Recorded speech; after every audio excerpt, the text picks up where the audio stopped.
ئەوڕۆ چەندی مانگە؟ ئەوڕۆکە چاری ئەوڕۆ چاری دەی 2021 دووبارە چالاکوانەکان لە ستۆکۆڵم کۆبوونەتەوە بۆ ڕیسواکردنی دەسەڵاتی باشوور دەسەڵاتی چەتەگەری باشوور بۆ پاڵپشتی لە جیراوانی بادینان بژی بەرخۆدانی زیندانیانی بادینان لە پێش پەرلەمانی سوید کۆبوونێتەوە.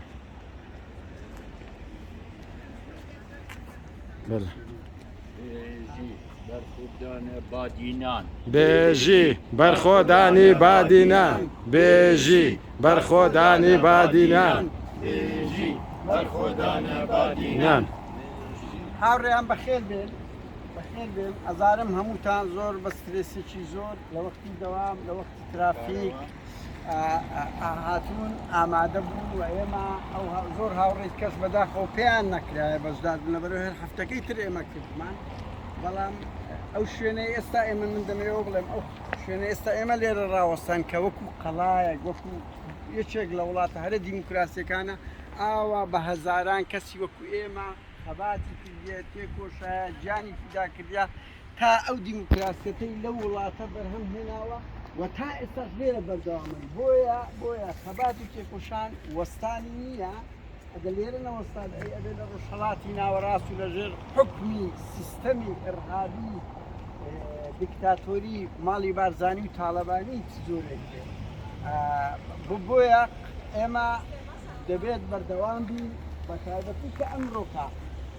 و هەمومانەوەی تۆ کردی زۆر بوتم ئێمە هەفتەی پێشوەکشەم کردمان بەڵام بۆچی بوو ئەو ڕۆکارێکی زۆر ڕێکخراوەیی لە چەندین ئەمە زیندانیانی بادینان ئالە وەختەی هەموو خەڵک بێهیوایە تااقەتی تێکۆشانی نمایە بادینان وانەی بەرخودان و تێکۆشان دەڵێنەوە وای کردیە هەر ئەمڕۆ هەر یەکێک لەو نمونانە لە کاتێکدا 16 مانگە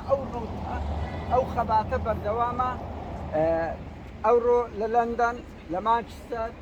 و لە یەکەم جار لە بەردەم پەرلەمانی لیتوانیا و لە قەلاتزێ و لە کەلار و لە سلێمانی و لە هەولێر ئەوە لە ستۆکۆڵمیش کۆمەڵێک لەو هاوڕێیانە ئێستا کۆبوونەتەوە تەزامن لەگەڵ ئەو زیندانیانە و ڕسوایی بۆ ئەو دەسەڵاتەی کە 1 ساڵ و 4 مانگە ئێستا ئەمە لەو ماوەی بۆمان دەرکەوتە لە سەروی 100 کەسن هەروە دێ ژمارەکان زۆر زیاتر دەبێت کە بادینان چ خەڵکێکی ئازادی خواست خراوەتە زیندان کەچی ئەوان بەو ئامانجەیان کرد کە ئەوە شقام نەبێت دەبێ ئێمە ئەو خەباتی شەقامە زۆر گرنگە پارتی بە هەموو ئامانجی ئەو خەڵکانەی گرت کە شقام نەبینێ تا خەباتی شەقام نەبینێ کەچی ئەوان لەناو زیندان دیسان بوونە مەدرسە وای کردێ خەباتی شەقام 1 ساڵ و 4 مانگە بە سەدان زۆر کار و چالاکی هەمە زۆر لەسەر تاسەری دنیای لە بۆ کرا لە ئەفریقا لۆکرا لە ئەمریکا لۆکرا لە ئەوروپا لۆکرا لە کوردستان لۆکرا تا هەردی ئەوەی خودی هەموو حزبەکان هەموو ناوەندە میدیاگان بە هەزاران ساڵاکی وە گەورەترین دەتوانین بێن پرۆسەی پرۆتستۆکردنی نەک دەسەڵاتی چەتەی گەری مەسرور بارزانی و گۆڕان و یەکێتی کرد بەڵکو لە منتیقا مەگەر بەس کەیسی خاشبتی ئەوەندە توانی بێتن بگاتە ناوەندە جیهانیەکان پرۆتستۆی جیهانی یعنی ناوەندی جیهانی نمایە وەزارەتی خارجی ئەوروپیەکان و ئەمریکیەکان نمایە میدیای ئەوروپی نمایە ئیدانە نەکە ئەوە بۆ خۆی زەخیرەیەکی زۆر گەورە و سەرکەوتنەکی زۆر گەورە و ڕسوابوونەشی زۆر گەورەی مەسرور بارزانەیە کە هات بە کوتەکێکەوە هات بەڵام بە پێنج زیندانی و ئێستا بە 100 زیندانی کە ئێستاکە دەرکەوتووە زۆر لە عێراق زیاتر سەرکەوتن بەدەساتێک کە 500 شەهیدیان زیاتردا فەقیران یعنی لە عێراق 500 شەهید درا بە هەزاران برینداردرا بە چەندین هەزار زیندانی کرا کەیسەکەی نەیتوانی بە حاسی کەیسی زیندانیانی بادنان بگاتە ناوەندە جیهانیەکان و بتوانی ئەو جەماوەر و ئەو ڕسوابوونەی تووشی دەسەڵاتیەوەی کە بۆیە ئەو جوڵانە زۆر گرنگە هاوڕێیان 3 کەسیش بین 2 کەسیش بین دەسەڵات لە 2-3 دەترسێ بۆ خۆتان دەزانی هەر باشترین نمونە 5 زیندانی گرت لەو 5 ئەترسێ لە یەک کەس دەترسێ لە یەک کەسی ئێمە دەترسێ لە یەک فەیز دەترسێ لەبەرەوەی دەسەڵاتی دیکتاتۆرەکان زۆر ترسنۆکن لە بەرامبەر خەڵکی بە باوەڕ بە ئیرادا یەکجار ترسنۆ کرد و ئەوان ئەو سەدبارەی بکەمەوە کە گەورەترین جوانی وێ ئالەو کاتەدەی هەموو حزب لە دوو حزب سیاسی لە دوو سیاسی ئینهیارەکان تەسلیم بە پارتی دەبێ ئەوان لە دەرەوەی زیندان و لە ناوەوەی زیندان وانەی مقاومەت و بەرخودان و تێکوشان دەڵێنەوە کە ئەمن پێم وایە ئەو زیندانیانە چۆن پەکەکە لە زیندانەکانی باکوور توانی ببتە ئەو حەرەکە گەورەیەی کەمالپیر و فەقیر و مەزلوم دۆغانوان تەکانێکی زۆر گەورەیان بە هەموو خەباتدا من پێم وایە ئەو خەباتە 16 مانگەی ئەو زیندانیانەی بادینان مناڵم بە ئاستیوانە بەڵام بۆ ئێمە بۆ وانەیەکی زۆر گەورە کە بەردەوام بین وێ دووبارە بە خێراتتان دەکەم و من دڵنیام سەرکەوتن هەر بۆ ئەو زیندانەیە سەرشۆڕش هەر بۆ حکوومەتەکەی مەسئول بارزانی گۆڕان و کوڕەکانی تاالبانی بەرخۆدانی بێژی بەرخۆدانی بادینان بەرخۆدانی بادینان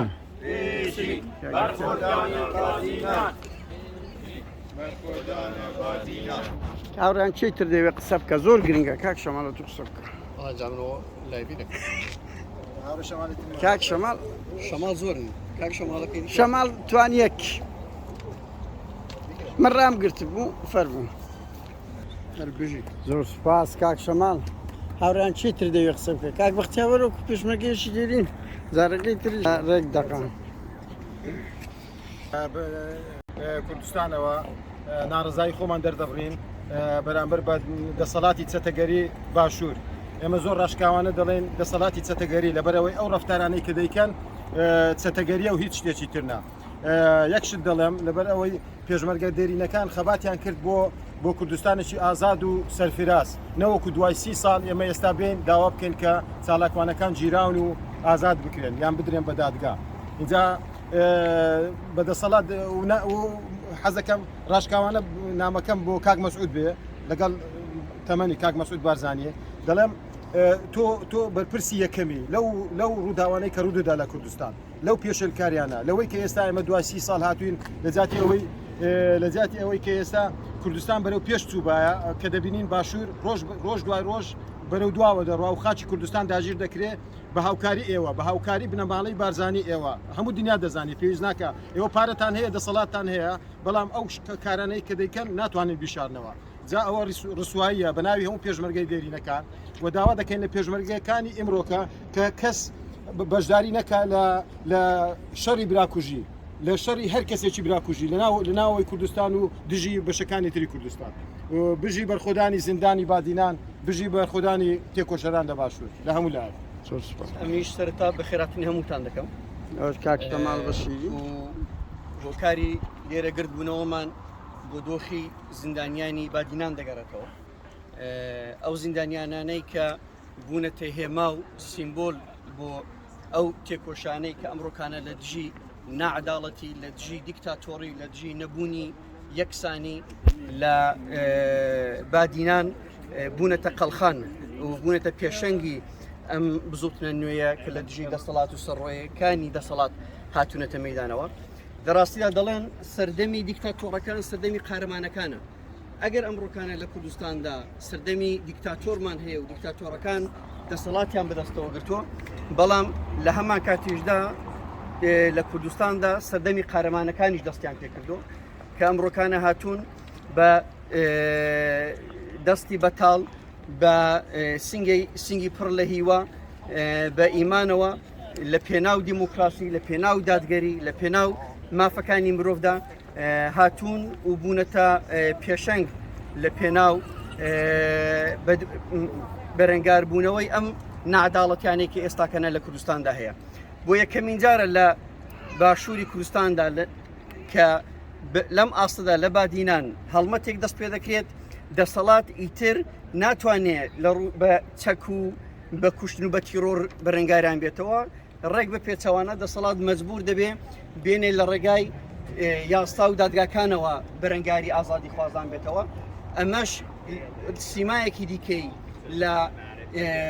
فەشەلهێنان و ناستەکەوتووی دەسەڵاتی سیاسی نیشاندا کە دادگاکان بوونەتە ناوەندێکی حیزبی لە دەستی حیزبدان لە جاتیەوەی کە عەداڵەت لەسەر بۆ سەر کۆمەڵگا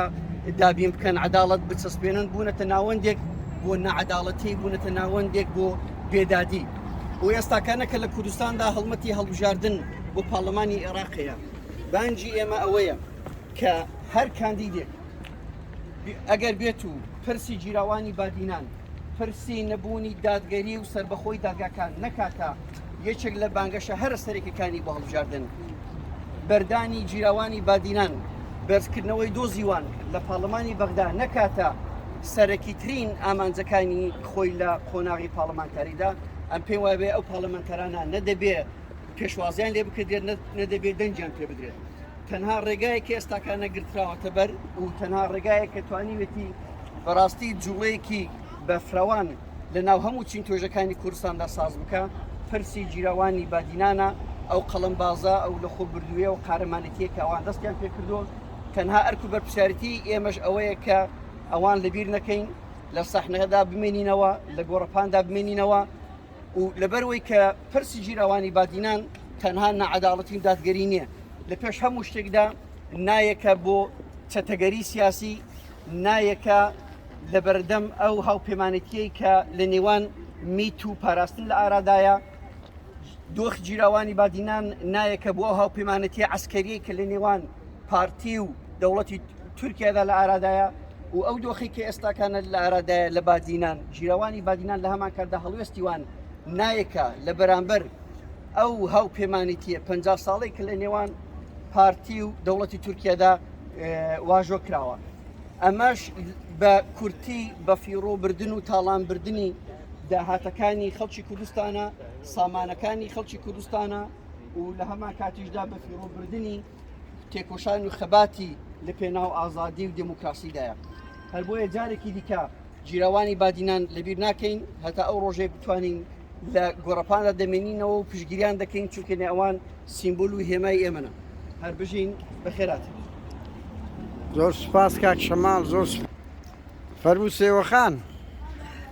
زۆر سپاس بۆ ئامادەبوونتان هەمووتان لێرە ئەمڕۆ ئامادە بوون طبعاً بە بادینی قساکەم ئەو زۆر گەورەتر دەبی ئێمە ئەبرو ئەم لەبێرێ کۆم بۆیش بوو پشتەبانیا زیندانیان بەهدینا وەکی ئەم هەمی زانین کوردستانê çi yasa û çi edaletî û çi dadgehê hiç nî ev sî sal desthilateka bizûrgehan bi navê şehîd pêşmerge û xîna hezarihan xelkê Kurdistanê hatine bel bûyne milletê Kurd palankirin û dizî û kuştina Kurda zêdetir nekiriye wekî em hemî zanîn vêgavê nêzîkî 83 kes çalakvan û rojnamevan û mamostayê badîna zîndanê dane belkû hindekî şu an 6 sal û 7 sala zîndan kirîne ku dibê tawanin jî ez lêre da dengê xwe digihîn me hemî xelkê Kurdistanê bû karteka mobîlê an bû qiteka qumaşî şerme bû em biçin dengê xwe bidene van diza van kurdkuja van welat firûşa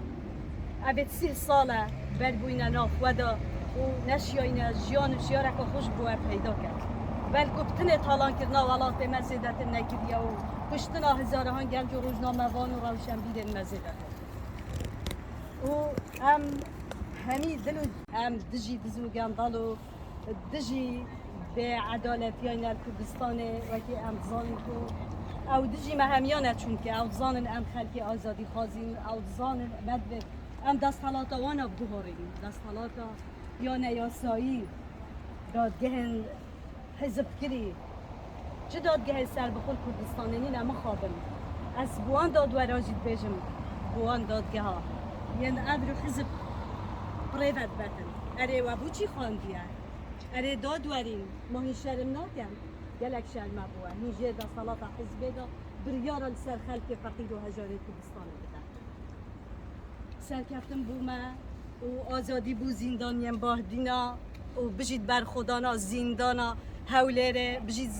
berxwedana zîndana Duhokê bijît Kurd û Kurdistan mirin û serşorî bû diz û gendala دەستخۆش هەر بژیت هەر بژیت هەمان تەکنیک هەمان شێوازی کردووەتە بەر و دەیەوێ بەکردکردن و بە بێدەنگکردنی دەنگی ئازادی خوازانمان لە باشووری کوردستان لە ناوچەی بەردینان هەولێر بەگشتی لە باشووری کوردستان دەیانەوێت دەنگی ئازادی خوازی کرد بکەن بە دڵنیاییەوە چۆن هەواڵانمان پێشتر لە هەر چوار پارچەی کوردستان توانیان زیندانەکانەوە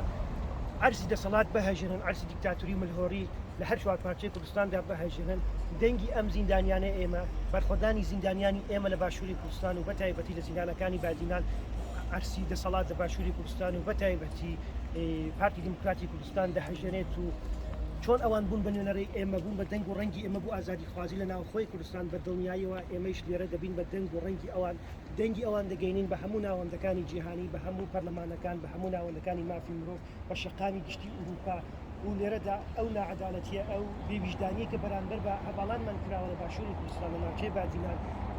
بێدەنگ نابین دەنگیان دەگەینین بە هەموو ناوەندەکان و تا ئەو کاتێک کە ئازاد نەکرێن تا ئەو کاتێک دەسەڵاتی دیکتاتوری باشووری کوردستان بەماڵەی بارزانانی پاشەکشە نەکەن لەو بڕیارە نابەجیانی کە بە ساڵانە دەیدەن یعنی گەلی کورد لە باشووری کوردستان هەر چوار پارچەی کوردستان نوێژووی بنەماڵەی بارزانانی پارتی دیموکراتی کوردستان بە باشی دەزانێت دەزانی ئەو بنەماڵە بوومانەوە لەسەر دەسەڵات و حکومی خۆیان چیان کردووە چەندها ڕۆڵەی قارەمانی هەر چوار پارچەی کوردستانیان کردووە بە ئامانج لە بەڕۆژهەڵاتی کوردستاندا بزوتنەوەکانی و لە باکووری کوردستاندا کەسایەتی ئازادەکان پێشڕەوەکان و پێشنگەکانی بزوتنەوە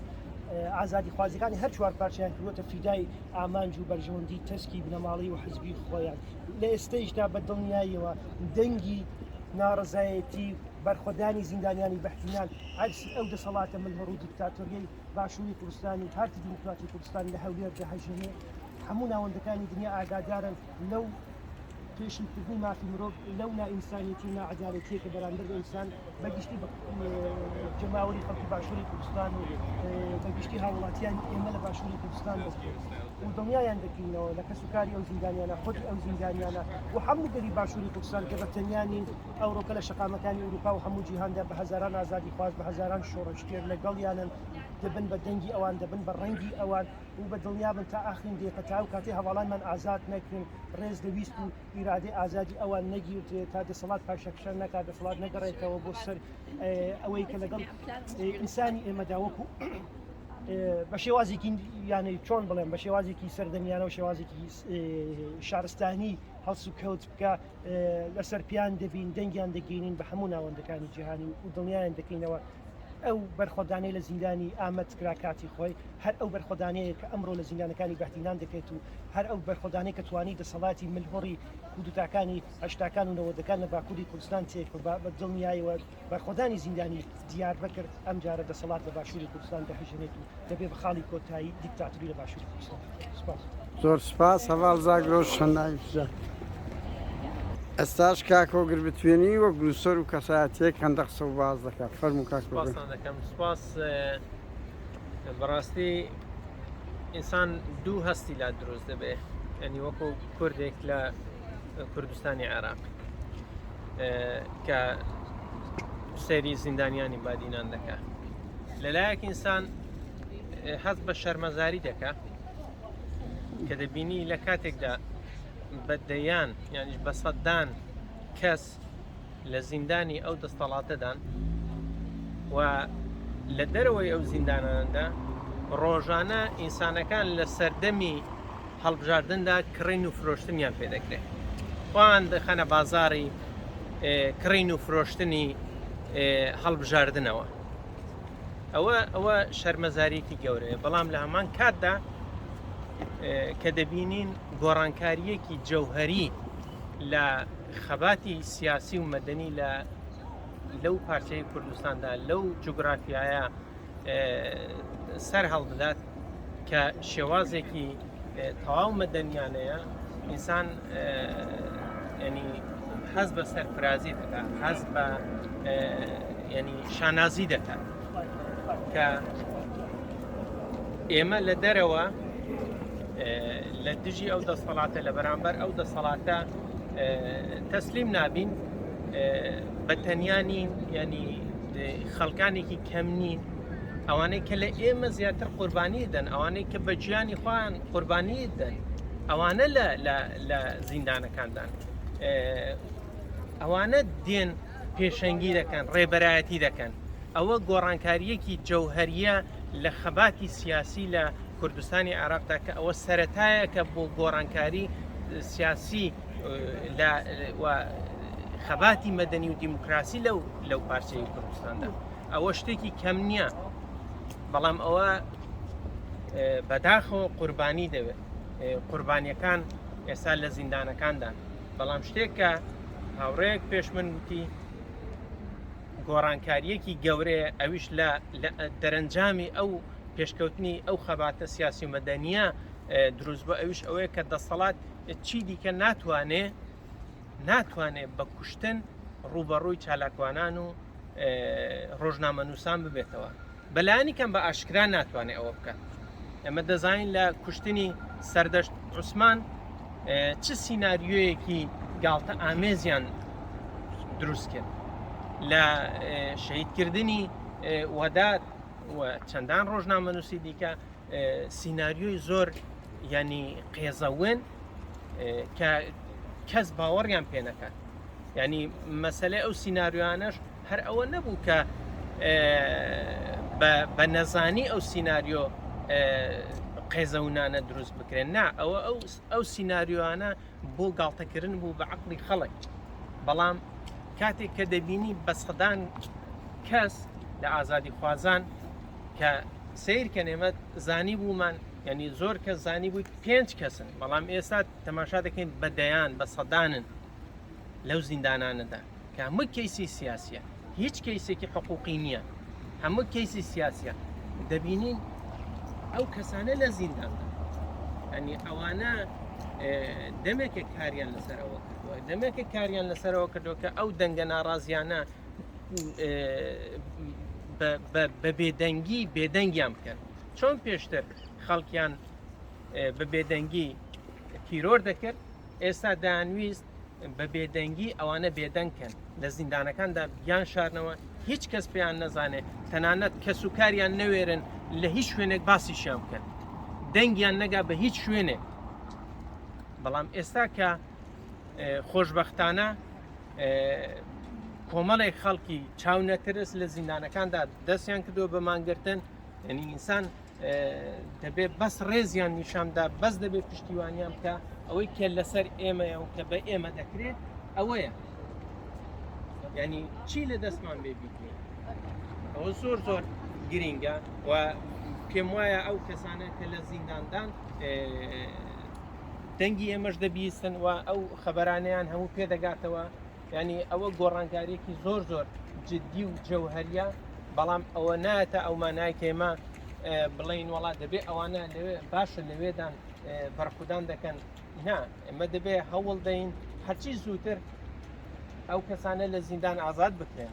شارەکان زیاتر بکرێن هەرچی کەمتر قوربانی بدرێت ینی بۆچی دەبێت لە کوردستاندا خەڵک بە دەیان ساڵە بۆ ئازادی کاری کردو قوربانی داوە خەواتی کردووە بەڵام ئەو قوربانیدانە هێشتاش هەر بەردەوام تا کەی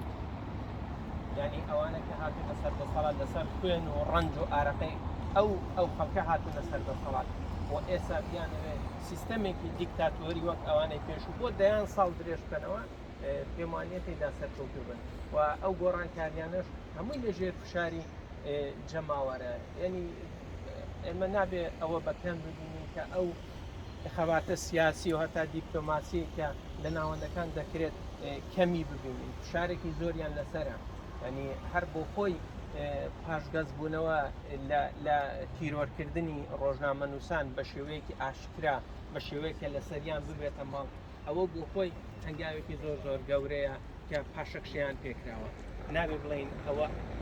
گۆڕانکاری لەوان دروست بووە نا خەباتی ئێوەیە خەباتی ئێوەمانانەکە ئەو پاشەکشەی بۆوانە کردووە و هیوادارین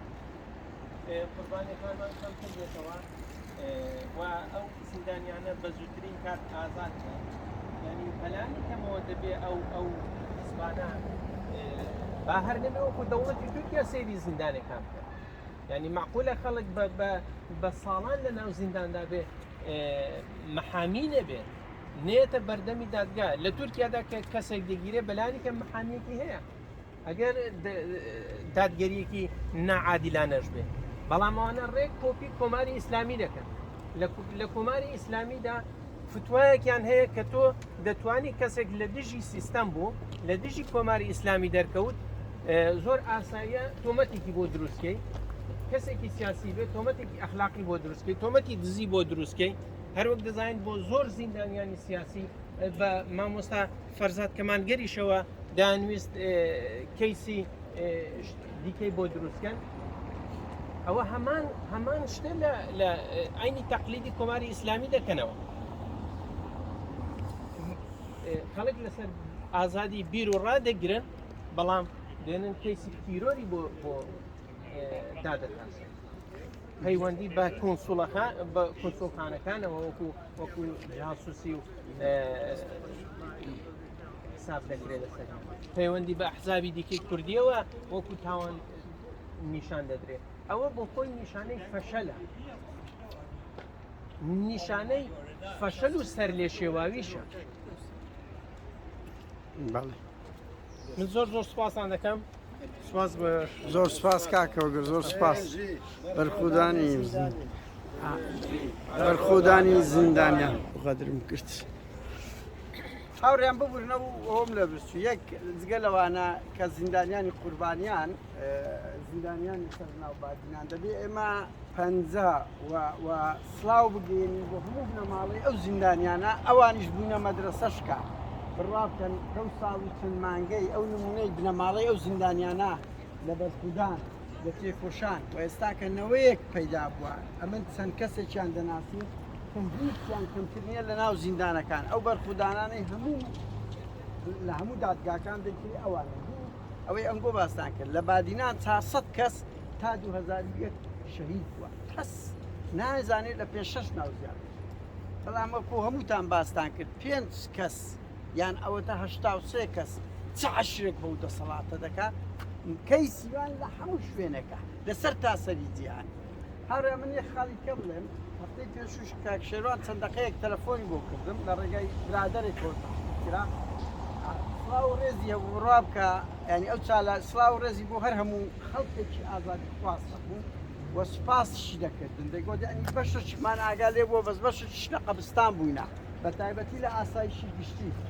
لە ئاسایشی گشتی بواریان نەبوو ئێستا چواریان تەحویلی ئەوەی کراون زیندان چاکسازی گەورانی پێدەگۆترێت لە بۆیان هەیە تەلەفۆن لەگەر کوردستان بکەن لە کوردستانەوە تەحویلی ئەوروپا دەکەن بەوەی وەتساب ئەوانە 6-7 دقەیە قسەی لەگەڵ ئێمە کرد بەشەشی خەبەرەکانی ئاگارێ بەزگوتی ئەو چەند ڕۆژەی دەزانم چکرایە لە بۆ ئێمە کە زۆر دڵی پێخۆش بۆ کاک پۆڵا زارەکەی دروتی یعنی ئەو کاریسا لاچیانە بڕوا بکەن هەمویان لۆ لێ درێ ئێستا بەدەنگ لۆیان لێ درێ ئێستان بۆ خۆم بۆیان دەنێرم کە جێ لێ ڕابگرن و دەگاتن زۆرش ڕەوشیان پێهێمن دەبتەوە کاتێک دەبینن لە بەرچاویانە خەڵک لە بەرچاویی بۆیان پێدەخۆشتوان ژوتی وتی ئێمەش قوربانی ئازادین بەس ئامادەی شێوانێک لەو قسانێکی ئامادەم هەر 6 ساڵەکەی بەمەسەر لە پێناوی ئازادی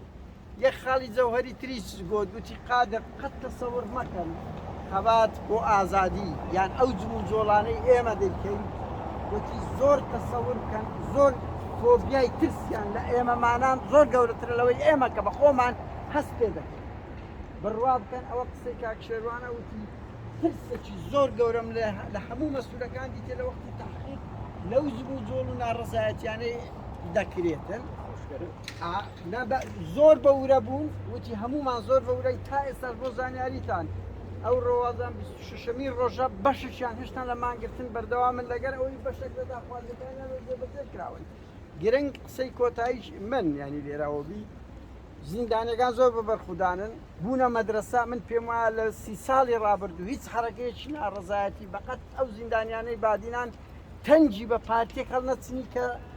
گەورەترین دژمنی ئازادیە لە باشووری کوردستان لە هەموو ناوەندە جیاکان 16 مانگ بە بەردەوام یعنی لە دیوانەتی خەباتی هەفتەی شوبات بەو گەورەتی خۆی 42 ڕۆژی خایەن 42 ڕۆژی خایەن ئەوانە زۆر هاوێنترە بەبێ هیچ حزبێکیش لە پشتی کۆمەڵێک گەنجن دەسەڵاتیان هەژاندیە بۆیە ئەو پشتگیریانە بۆوان دەستکاتانی دەستکاتانی بە دەست هاتوو چی خەڵک بزانێت مەسەلەیەکی مهمە ئەو دەستکەوتانی کە بەدەست هاتنەوە کەسوکاریان بەڵێ کەسوکاریان ئێستا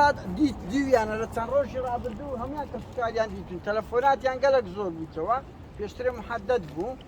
هەندێکیان لێکتری دابڕاند بوو بە دەستاکە لە کەلیەکیان داناونەتەوە دیارە ئێمە ئەو بەشێکمان ئاگالێ بەشی ناو ئاسایشی گشتیمان ئاگالێ نییە وە دادگاکانیش وا بڕەبرە لێیان دەستە پێش ینی سێ4 خاڵیان لە جێبەجێ کرد ێستا بەس مەسەرەی دادگایەکەمە دادگایەکە شاویان دەدان لە چیە ترسیان هەیە لە گەرمەیە و هەڵبژاردنانە کەیسەکان بجوڵێتن بۆیە لە دوای هەڵبژاردن دەست بەو خاڵش دەکرێتن بارحاڵ ئەو ڕەوتە 16 مانگە بە بەردەوامی لە هەموو سەرتاسەری جیهان دژ بە پارتی نادیموکراتی کوردستان هەیە ئەوە دەستکەوتێکی زۆر گەورەیە ناوەندی جیهانی نییە ئەو کەیسێنی هەر ئێرە 2000 وەزیری دەرەوەی سوی تاتە ئێرە لەسەر کەیسی ئەو زیندانیانە گفتوگۆی لەسەر کرایە ئەوە گەمە نییە بەجددی ینی بۆ کەم کەس لە شەرق ئەوسەد ئەوە کراوە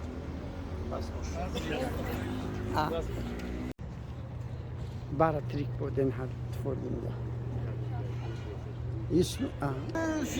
بەرخۆدانە زاندینە بێژی بەرخۆدانە زاندینە بێژی بەرخۆدانە زاندینان بێژی بەرخۆدانە بادینان بێژی بەرخۆدانە بادینان بێژی بەرخۆدانە